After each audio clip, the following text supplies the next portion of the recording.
Hello and welcome to Radeon R9 video card thermal compound replacing video tutorial. My name is Alex Moroz and I'm experienced overclocker since 2000. In this video you will find out if it's worth or not to replace factory thermal compound to IC Dimoand 7 carat thermal compound. IC Dimoand 7 carat thermal compound has the best rating for thermal compound for 2012 and 2013, and it's even better than Artic Silver 5 thermal compound, and also it's stated clearly on the box that it's better than any silver thermal compounds out there, which Artic Silver 5 is great thermal compound as well, but I believe and some other overclockers believes that IC Dimoand 7 carat thermal compound is much better than Artic Silver 5. So I decided to go ahead and give it a shot during this video tutorial, and I decided to replace from Radeon R9 the factory thermal compound for IC Dimoand 7 carat thermal compound. So let's go ahead and get going here. As you can see on the table, I got the MSI Twin Frozr Radeon R9 video card, which is great value for 2013 and also will be great value for 2014. And some of you folks are looking to overclock those video cards. I bet you are, and or some just trying to find out how to bring those fans a little bit down so it's going to be quieter. And this video is going to be dedicated just for you folks, for overclockers or for people who's looking to get your system a little bit quieter and cooler. So you want to just put your video card on anti-static mat, and I'm doing it outside. I'm not suggesting you to do it outside. I started during the day, and it just turned into the night, into the evening, and it's winter time. It's already November, so it's getting dark pretty early and very quick, by the way. And you will see by the lighting that I was shooting through the day like you see it right now, and then it will just turn slightly into the evening, and I will use the artificial lights. But I decided to shoot it outside at the beginning just because I like to have that ambient natural light, and it's much better than without it. So let's go ahead and see what we can do here and learn how to do so. As you can see, my Radeon R9 video card right here, and you want to turn it upside down so you will see the card itself, not the heatsink, and start to work with those screws. First try to remove the silver screws and then remove the GPU heatsink screws. You want to remove all of those screws, which is 10 screws, and just try to remove them in opposite directions. And then you want to go ahead, and as you can see, I'm using my nice field engineer toolkit. It's a professional field engineer toolkit from Newegg, by the way. It's a great toolkit by Roswell, and I got my little box where I can put my screws. I suggest you to do so too, so you're not going to lose any. So when you removed all the silver screws, we're going to start with the black screws that holding the heatsink to the GPU. There's 4 screws right there, and one actually has the sticker on it, and it says that if you will remove the screw, basically to remove the screw, you need to just put your screwdriver over the sticker, or you can just go ahead and try to kind of warm up the label and try to take it from the screw, which is kind of hard, and I didn't do that because I was shooting it outside my video tutorial and it was cold. And I'm not suggesting you to do it at cold as well, but you know, this is what I decided to do. So start with the screws one by one, try to go as opposite directions, and keep in mind that screw will have the spring on it, so be careful so it's not going to jump on you and just fly away. Especially when you're going to put it back, just be careful because it's going to be kinda hard to put it back, and when you will put it back, just make sure that heatsink is sitting tight on a GPU. So just remove those, and when it's done, just try to lift the board and helping with your hand just a little bit by holding the heatsink and lifting the board to the top, and basically we'll just remove it. So it's going to look just like this. As you can see, the heatsink quality by the MSI is great, but the thermal compound spreading over the GPU is not so great, it's average. And here we go, I'm just removed the thermal compound from the heatsink just to show you the quality of the heatsink. It has some scratches definitely, so it's not outstanding, but it's I would say it's a little bit better than average. Those scratches are not so bad. And you can see the thermal compound spreading over the GPU is average. So I'm used the chemical pad to remove the heatsink, the thermal compound, just because I'm a system engineer and I'm working with all the other systems.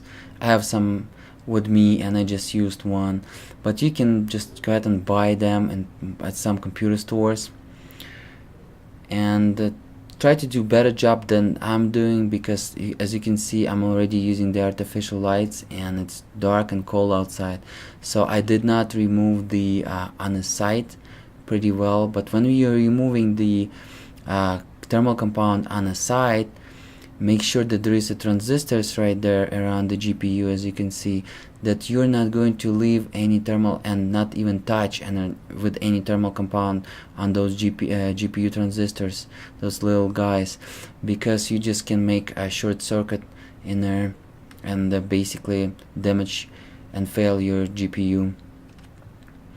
So be careful.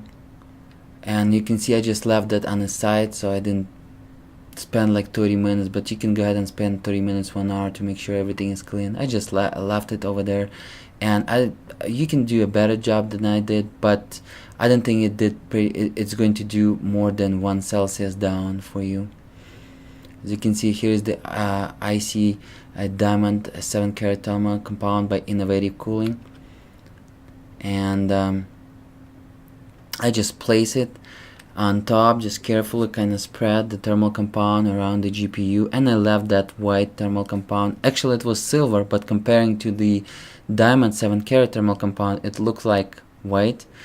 And just go ahead, and I left it, just decided not to mess with it because I'm going to get some on those little transistors and around the GPUs, and I decided it's on the side, it's not going to do any difference at all anyways, just to leave it. But on top you want to spread nicely your Dimoand thermal compound, and if you're using any chemical pads, just give it about 10-20 minutes to make sure that Dimoand thermal compound will stick to the GPU, because this compound doesn't like to stick pretty good on the metal. And so this is what I did, and now it's time to close it. So basically I just put it back, make sure the holes are laying with the holes in the heatsink, the holes on the card laying with the holes in the heatsink perfectly, and just about 2 minutes, but make sure it's perfectly in there. And when you're putting the card on the heatsink, make sure you're not going to move a lot, so you're not going to spread that thermal compound around the transistors and that small transistors on the GPU. So just be very careful and just do just be cautious and do a nice careful work in there. Then start putting the screws. I put already those 4 screws, but try to put them on opposite sides, like in a cross and on the GPU first, and be careful those springs on those screws. Make sure it's tight, and do not screw too much, and do not make it very tight, but make sure it's tight, so you're not going to break the board, and it's not going to be loose.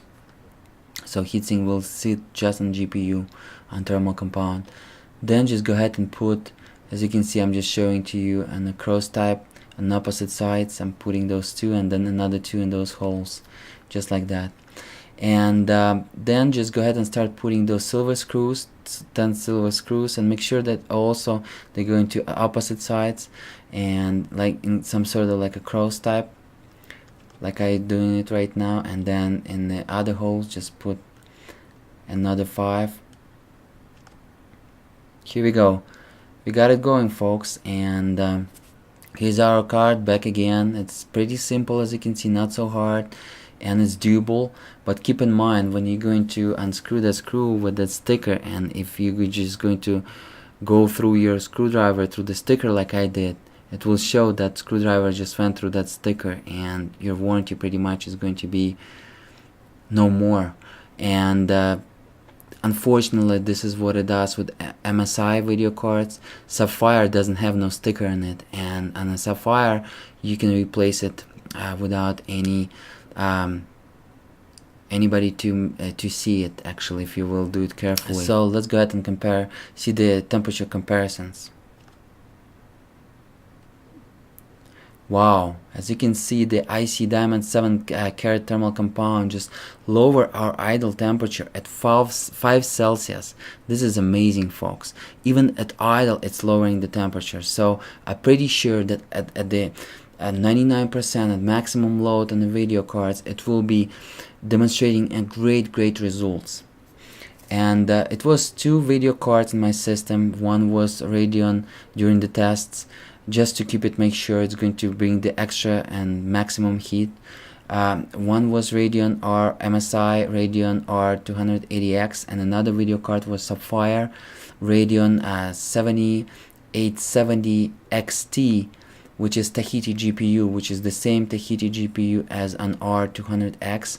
And actually those 2 GPU can be crossfired, and it's going to be another video for you folks by me. I suggest you go ahead and have a look, especially if you have 7870 XT laying around. Make sure it's XT version with the Tahiti chip, because the other is 7870 1 GHz edition, and just 7870 is not Tahiti version of the GPU, and it's not going to work in crossfire with Radeon 280X or Radeon 7950 or Radeon 7970.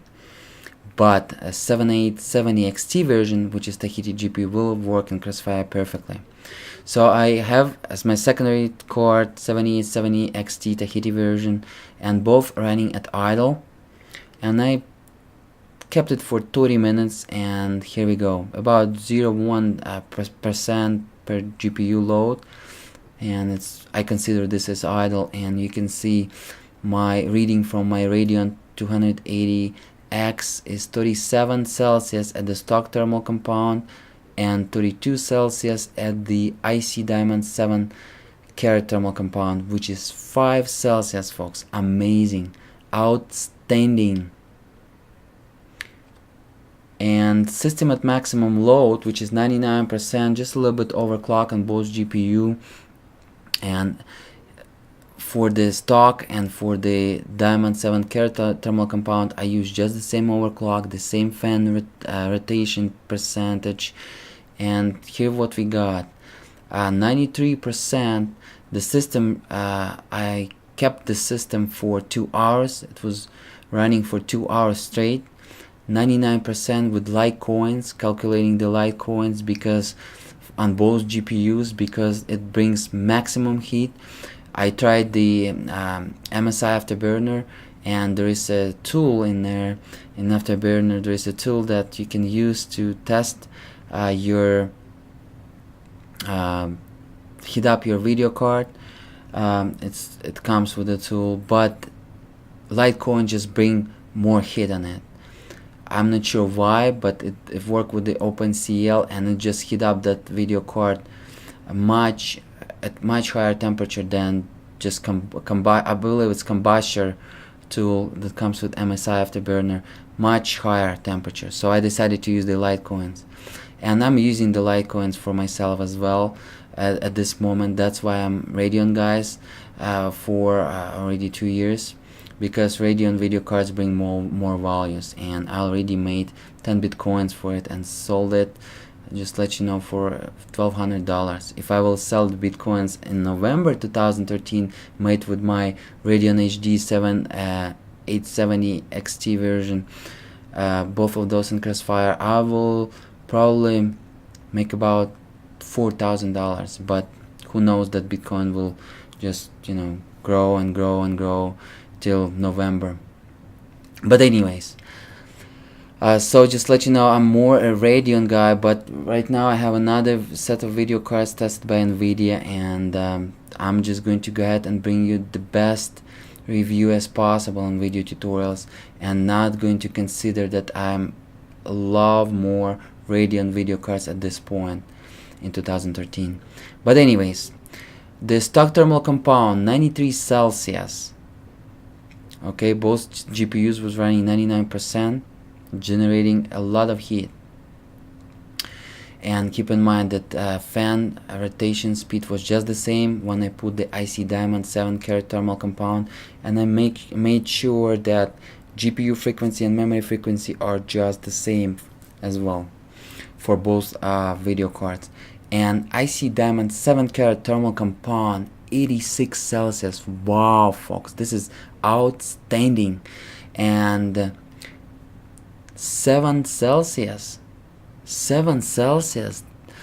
I would say about, it depends what is how great the cooling in your case. I'm using the half 932, which has black edition, which has beautiful and not beautiful but excellent cooling performance. It has 200mm in front intake, 200mm on the top, 200, I believe 30mm on the side, and has some side fans as well. And I have 2 fans on my GPU heatsink, which is Venomius but thermal right, which is also kind of blowing nice air around. So same case, same settings, 6-7 Celsius in half 932, excellent for 2 hours. And I would say even if you have a bad cooling condition in your case, I'm pretty sure that you will knock about 4 or 5 Celsius, which is a critical temperature, and you're just going to lower it at the nice value. And let's say even if you're not overclocker, if you're trying to keep your fan rotation speed lower and keep it quieter, it's possible, because 5 Celsius it's a lot. You can keep it quieter by 10-15% on the fan rotation speed, which can be much quieter. And if you are overclocker, of course it will give you more value and to push to the frequency that you want with the lower temperature, which is also great and beneficial for overclockers. So IC Dimoand 7 carat thermal compound is a great thermal compound, and I'd say it's going to be my choice for everything. And it just cost $8.99 at, I believe not even $8.99, $7.99, which was cheaper by $1 than Artic Silver 5, and I think it's the best value at Micro Center in November 2013. I suggest you to go ahead and buy it and invest. But pretty much market price will be like $10, and it's a great $10. It's absolutely worth every penny of investment, because you're going to play with your video card for one year at least. You're gonna keep it cooler and keep it quieter. It's outstanding value, and I suggest you to go ahead and replace it. So you can see IC Dimoand just did the job, and I used this one that on the image, and those images basically represents all my tests. and it's 1.5G at Micro Center. And if you will go to outletpcs, I believe.com, you can buy this right now for $4.99 in November 2013. Just Google for it. This is outstanding value. Unfortunately, they have $5 shipping charges, but you can just go ahead and buy maybe 5 of them, and this way you're going to save the money. Alright folks, thank you so much for watching. As again, my name is Alex Moroz, and you just watched Moroz Academy, where you can learn a lot about the overclocking, how to push your hardware further, build the computers, how to overclock, how to do basically video tutorials on Photoshop, graphic design, web developing, programming. Join and go ahead and subscribe to my channel. Please go ahead and thumbs up and like this video, so I will create and get the motivation for my next videos. And also please check out my other videos about the MSI Radeon 280X video card, which is unboxing with some results of the stock, benchmarking, as well as overclocking tutorial, completely overclocking tutorial for the beginners of MSI Radeon R280X, when I will teach you and bring you some great information how to properly overclock the MSI Radeon 280X video card, and also show you the performance over the stock. Just go ahead and click with your mouse on one of those icons, and or if you're watching this on a tablet, just go ahead and check the video description, and I will go ahead and put the video links for you to those videos. Thank you so much again, and please thumbs up, like, and subscribe.